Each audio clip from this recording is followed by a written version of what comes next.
Valkyrie, this is Overlord. Multiple enemy fighters inbound. Break off and return to base. That's an order. The recall order crackled through her headset, but Cassandra didn't respond. Her grip tightened on the controls, eyes locked on 6 hostile jets closing in on the pinned Special Forces unit. Low on ammo, 2 wounded, no air cover. Retreat meant death. She wouldn't allow it. Radio static crackled, followed by the smug voice of the enemy flight leader.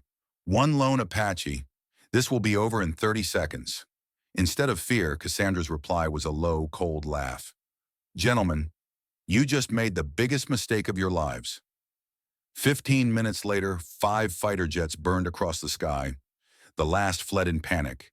And 6 Special Forces soldiers were alive because one woman dared to break every rule of aerial warfare. The first thing they heard was laughter. Not the kind that slips out in relief or amusement. This was colder, sharper, a sound meant to cut through static and sink into the minds of those who heard it. Gentlemen, you just made the biggest mistake of your lives. The radio line went dead quiet for a heartbeat. Then the sky erupted. 15 minutes later, 5 enemy fighter jets were tumbling toward the earth in trails of smoke and fire, and the last one had fled in open panic. Down on the ground, 6 battered Special Forces soldiers would live to see another dawn. Not because of luck, but because one woman in an Apache helicopter had refused to obey an order to retreat. Her name was Captain Cassandra Valkyrie Hale, 29 years old, U.S. Army Aviation, 101st Airborne Division. Auburn hair tied in a no-nonsense bun, green eyes that could size up a target in seconds. Her call sign wasn't given by chance. It was earned in the chaos of combat, where her presence meant someone else's fight was already lost. But Cassandra's story didn't start in the cockpit. It started in the hangars and backwater airfields of her childhood, where the sound of rotor blades was as familiar as birdsong. Her father, Colonel Marcus Hale, was a legend among helicopter pilots, a man who didn't just follow doctrine, but rewrote it in grease pencil on the edges of maps and scraps of paper. He had a theory that most dismissed as dangerous fantasy. Helicopters, in the right hands, could hold their own against fixed-wing fighters. The entire aviation community called it madness. Fighters had speed, altitude, and range. Helicopters had none of these. To everyone else, it was a mismatch so one-sided it wasn't worth discussing. But Marcus Hale saw something different. He saw the unique agility of rotary flight, the ability to vanish behind terrain, to hover where no fighter could follow, to use angles and timing the enemy had never trained against. To him, the very fact that fighter pilots underestimated helicopters was their greatest weakness, and he passed that philosophy on to his daughter. While other kids spent weekends at malls or glued to video games, Cassandra's Saturdays were spent strapped into a beat-up trainer helicopter, learning how to drift in low over tree lines without disturbing a single leaf, or how to snap into a climb that would hide her from a radar sweep. Sundays were for theory, poring over combat footage, studying aircraft silhouettes, memorizing missile engagement ranges, and rehearsing what-if scenarios that sounded insane until her father explained the logic. Fighter pilots are hunters, Cass, he'd tell her, leaning over maps with his calloused finger tracing imaginary flight paths. But they're trained to hunt a certain kind of prey. They think helicopters run or hide. They've never trained for one that fights back. Surprise them, and you own the fight before it even starts. It wasn't a normal upbringing. School friends didn't understand why she could identify a MiG-29 from its radar cross-section, or why her forearms were already strong enough to handle control cyclic fatigue. Teachers thought her combat diagrams were some kind of eccentric art project, but Marcus didn't care, and neither did Cassandra. She wasn't training for recognition. She was preparing for the kind of day that would come without warning, when her skill would be the only thing between survival and disaster. When she entered West Point, she carried that unconventional mindset like a hidden weapon. Her instructors noted her near-perfect scores in aerodynamics and combat theory, but were puzzled by her obsession with fighter aircraft tactics, knowledge no helicopter pilot was ever expected to need. She didn't bother explaining. By the time she graduated with honors in aerospace engineering, Cassandra Hale wasn't just a pilot in training, she was a predator in the making. All she needed was the battlefield to prove it, and that battlefield was about to find her. In military aviation schools, the doctrine for helicopters is as clear and rigid as the checklists taped to the cockpit console. Attack helicopters exist to provide close air support, flying low and slow, protecting ground troops, taking out armored targets, escorting convoys, and vanishing behind cover before a fighter jet can lock on.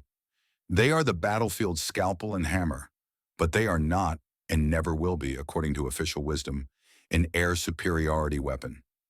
The tactics are predictable. Stay under radar, keep your speed under control, avoid prolonged exposure in open sky. Helicopter pilots are taught to avoid any air-to-air engagement at all costs. If enemy fighters appear, the doctrine is simple. Retreat, call for backup, live to fight another day. Marcus Hale, Cassandra's father, had spent years in that same doctrine, and years quietly dismantling it in his mind. He saw the flaw not in the logic, but in the assumption. The rules assumed the helicopter was always the weaker opponent. He believed that with the right mindset, training, and tactics, a helicopter could flip the table. Doctrine keeps you alive in most fights, he once told Cassandra in their cluttered garage-turned-workshop. But in the fight no one plans for, it can get you killed. Break it. Own the fight. Marcus's concept was deceptively simple. Use a helicopter's unique strengths to create scenarios fighter pilots had never trained for, and therefore could not react to instinctively. Fighters relied on speed, altitude, and long-range missile envelopes. Helicopters relied on stealth, agility, and terrain. Combine those in ways that broke the mental playbook of the fighter pilot, and you had a ghost in the sky, a predator they didn't know how to hunt. By the time Cassandra entered West Point, she had internalized every unorthodox tactic her father had taught her. Her aerospace engineering degree wasn't just an academic achievement, it was fuel for her obsession. In class, she didn't just study lift equations and composite blade design. She obsessed over radar signatures, missile tracking algorithms, and the kill chains of fixed-wing aircraft. She memorized the engagement ranges of MiGs, Sukhois, and F-16s as if she were training to fly them herself. Her professors noticed her unusual focus. "You're training as a helicopter pilot, right?"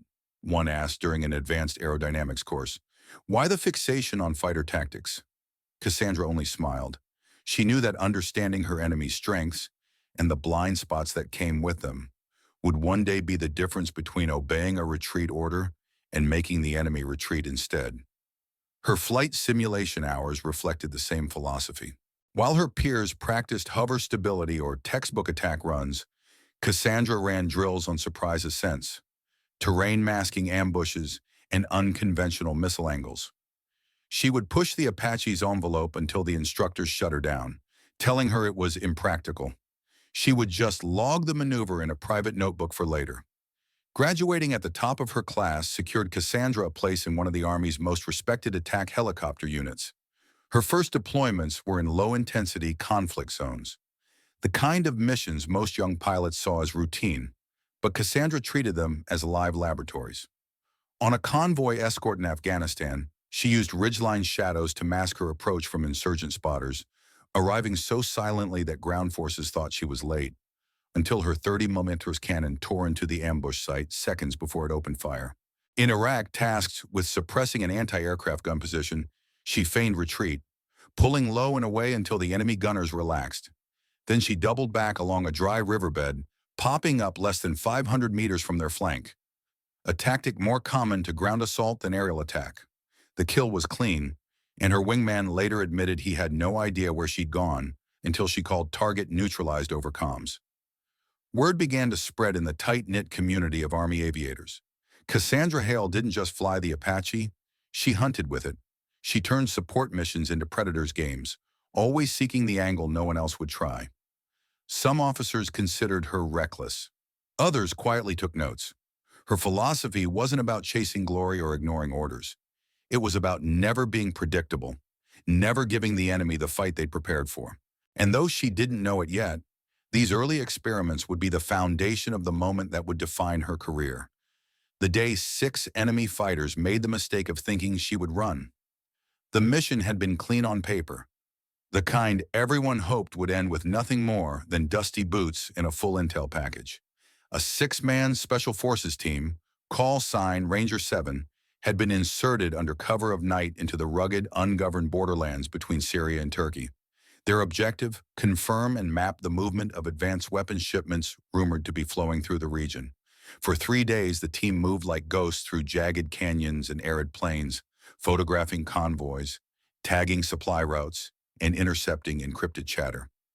They were operating deep in contested territory, but with the precision of seasoned operators who knew how to stay invisible. Back at base, Captain Cassandra Valkyrie Hale had been on standby in her AH-64 Apache, running routine overwatch flights and practicing maneuvers in the thin mountain air. She wasn't part of the main extraction plan, not yet. The mission profile didn't anticipate heavy resistance, and if things went right, Ranger 7 would exfiltrate without firing a shot. Things didn't go right. It happened on the fourth night. Ranger 7 was moving to a high overlook to transmit their final intel burst when the first ripple of trouble hit. Radio silence from their local informant, followed by chatter in the enemy's open channels that didn't match normal patrol patterns. Then came the telltale thud of mortars. Somewhere along the line, someone had sold them out. The safe valley they were crossing became a kill box as dozens of armed fighters poured in from hidden positions.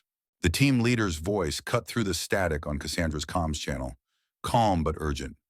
"Overlord, this is Ranger 7 actual. We are compromised. Contact heavy, multiple wounded. Request immediate air support." The situation was already unraveling. Ranger 7 was pinned down in a rocky depression with minimal cover, taking fire from elevated ridgelines on 3 sides. Ammunition was running low, and the extraction bird scheduled for dawn was still hours away. At mission command, the tone shifted instantly.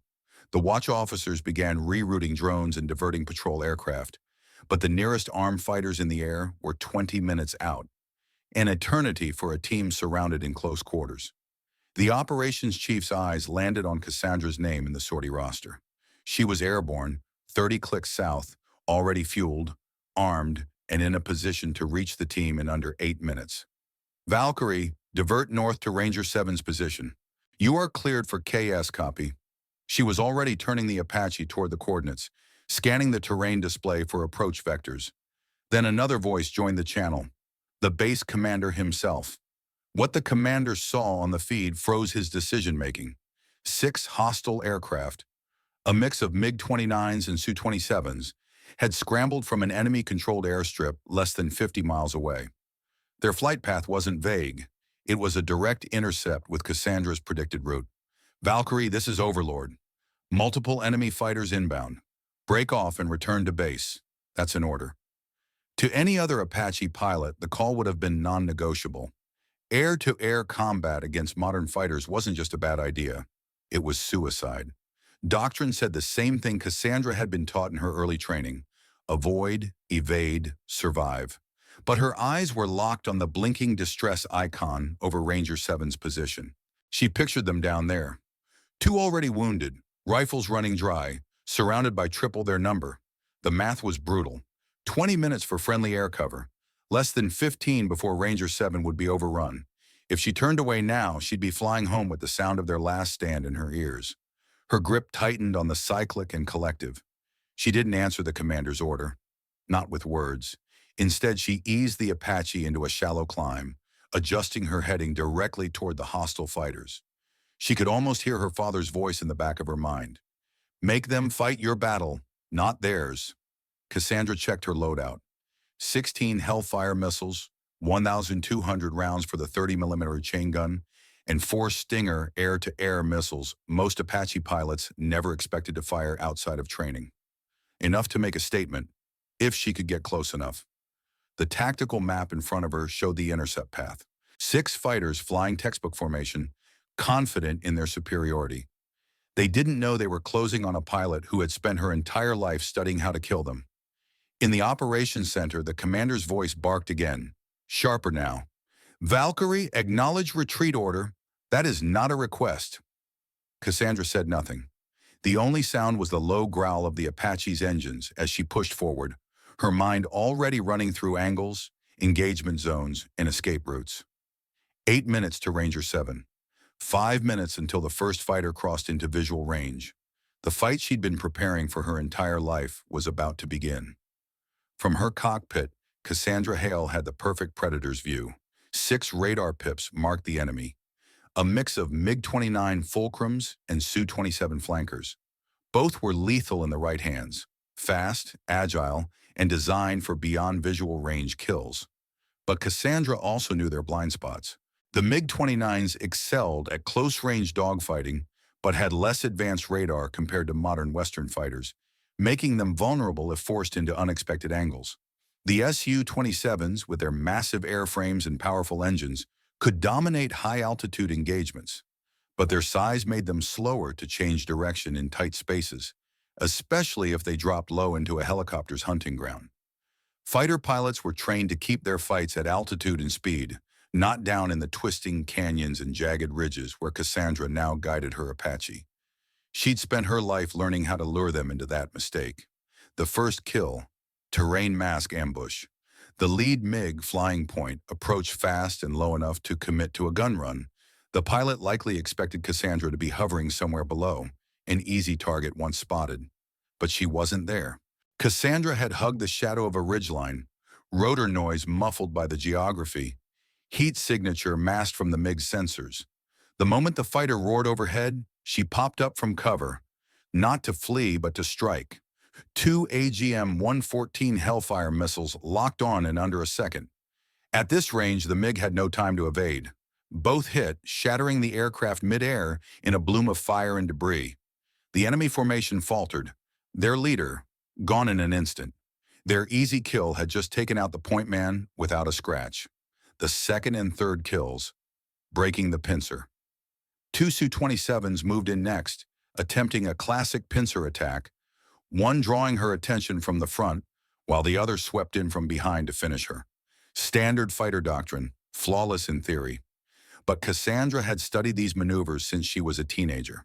As the first Su-27 dove in, she yanked the Apache into a steep diving turn, dropping directly under its flight path, a place its weapons couldn't reach. The Stinger missile she fired upward slammed into the flanker's exhaust plume, detonating with brutal precision. The second Su-27 pilot, reacting to his wingman's explosion, banked hard to re-engage. Cassandra was already waiting, having predicted his evasive route. She rolled into a climb that put her directly into a 6 o'clock, locked a second Stinger, and fired. The missile tracked perfectly, turning the big fighter into a spiraling trail of black smoke. 3 down. The fourth kill, using the enemy's missiles against them. The remaining 3 fighters, 2 MiGs and 1 Su-27, regrouped. They were angry now, and anger made pilots predictable. The Su-27 pulled back to high altitude for a long-range missile strike. Cassandra watched the telltale flare of the launch on her sensors. Instead of panicking, she dropped the Apache behind a jagged cliff face, deploying chaff to spoof the missile's radar lock. But more importantly, she used the missile's smoke trail like a pointer back to its origin. The moment the missile harmlessly overshot, she rose from cover and fired a Hellfire at maximum range. The Su-27 pilot never expected a helicopter to hit him from that distance. The missile punched into his fuselage, ripping it apart in midair. 4 down. The fifth kill, psychological warfare. 2 MiG-29s remained. They were no longer the hunters. They were the hunted. Cassandra could hear it in their comms chatter. Short, clipped words, a trace of panic bleeding through the static. She keyed her mic to their frequency, letting her voice drip with cold amusement. "Gentlemen, still think this will be over in 30 seconds? The lead MiG tried to rally, diving in for a head-on pass. Cassandra let him commit, then pulled a maneuver her father had drilled into her muscle memory, a tactical reversal. In one fluid motion, she swung the Apache around 180 degrees, nose to nose with the oncoming fighter. Her 30mm chain gun roared. Armor-piercing rounds chewed through the MiG's cockpit and engine, disintegrating it in a hail of metal and flame. 5 down. The final MiG pilot didn't attack. He didn't even try to circle back. The moment his wingman's wreckage fell from the sky, he broke formation and lit his afterburners, heading for friendly airspace at maximum speed. Cassandra could have chased him. She had the fuel, the weapons, and the skill. But she also had 6 soldiers pinned on the ground who needed her alive more than they needed one more kill. She let him go. Overlord Valkyrie, airspace is clear. Proceeding with close air support for Ranger 7. In the operations center, there was a pause. A long one. Then the commander's voice came back, tinged with disbelief. Valkyrie, confirm you just downed 5 enemy fighters? Confirmed. Resuming mission. For Cassandra, it wasn't about the number. It was about proving what her father had always said, that in the right hands, a helicopter could be more than the sum of its limitations. And today, those hands had saved 6 men who would otherwise be names on a memorial wall. The valley below was still a storm of tracer fire and dust when Cassandra leveled her Apache into position over Ranger 7's pin position. With the hostile fighters gone, she could finally give the ground team what they had been waiting for: precise, relentless close air support. She rolled the helicopter into a strafing run, the 30mm chain gun spitting fire into enemy positions on the ridgelines. The impacts tore through rock and sandbags, scattering the fighters who had been pressing in on the wounded soldiers. The first Hellfire missile streaked into a fortified machine gun nest, turning it into a crater of smoke and splintered metal. Another slammed into a cluster of technical trucks armed with heavy weapons, their steel frames flipping like toys under the blast. From below, the team leader's voice came over comms, breathless but steady. Valkyrie, this is Ranger 7 Actual. Keep that fire coming. We're moving. Cassandra banked left, hitting targets in sequence to clear an escape path. Every burst of the chain gun was deliberate, carving safe corridors through the chaos. She could see the 6 figures moving between cover, one man dragging another by the vest, another firing short bursts over his shoulder to cover the rear. Within minutes, the tide shifted. The enemy fire faltered, pockets of resistance collapsing under the combined pressure of her gun runs and the advancing Rangers. The extraction zone loomed ahead, a flat, open patch just big enough for the inbound Black Hawk. By the time the helicopter touched down, Cassandra was already circling above, watching until the last man was aboard before breaking off.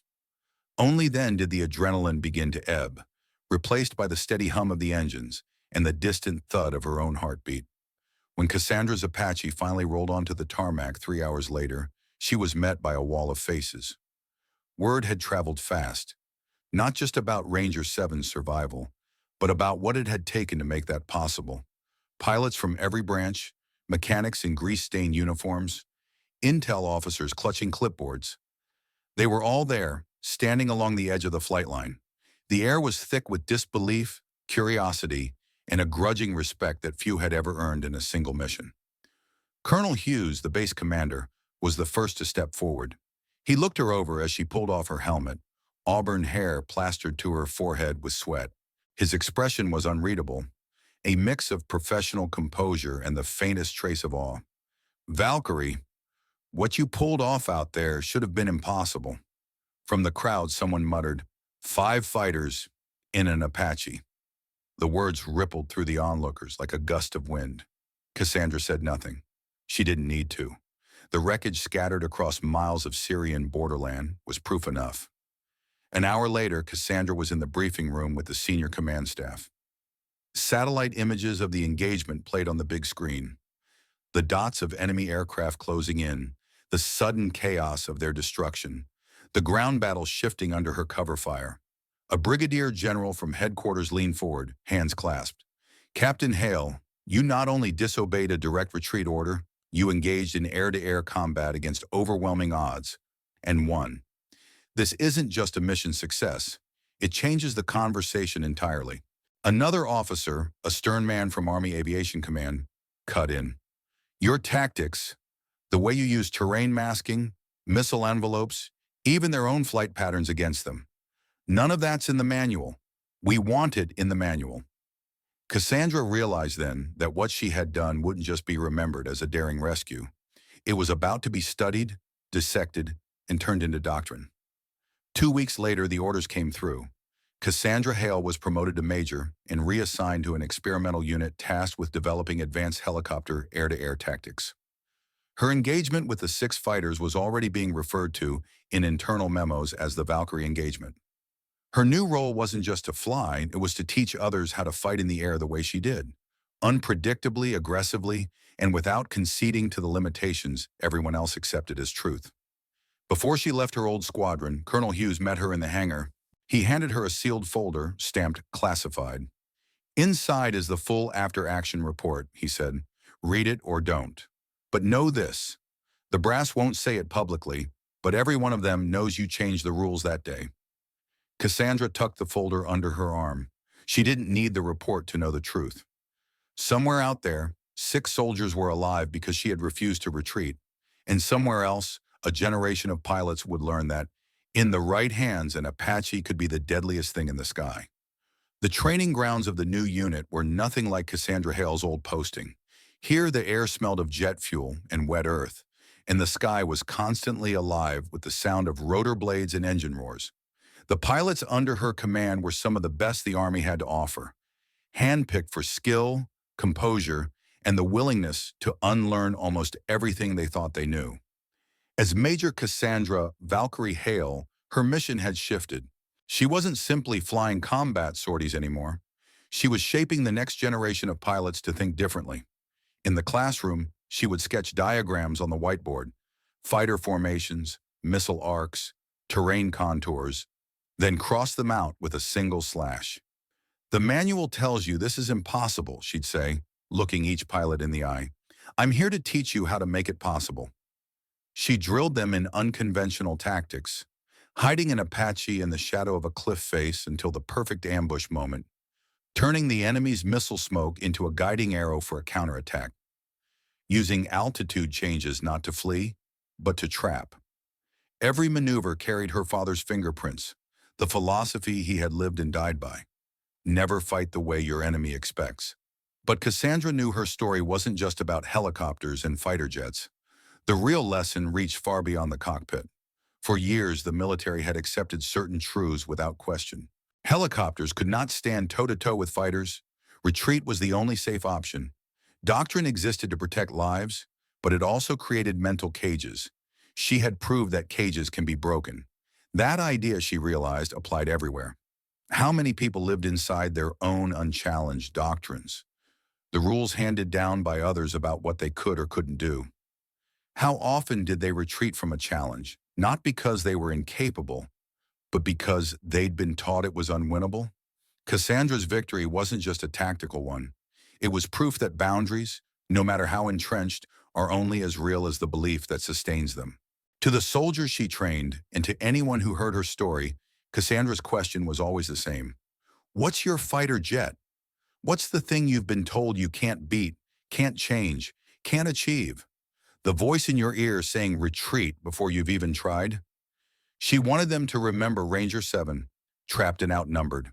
She wanted them to remember the moment when 6 enemy aircraft thought the fight was over before it began, and the laugh that told them they were wrong. The real meaning of impossible, she would tell her pilots, is that no one's proved it possible yet. And as the rotors thumped overhead, as new recruits took their seats in the simulator or climbed into the real thing, Cassandra Hale knew her mission was no longer just about winning battles in the sky.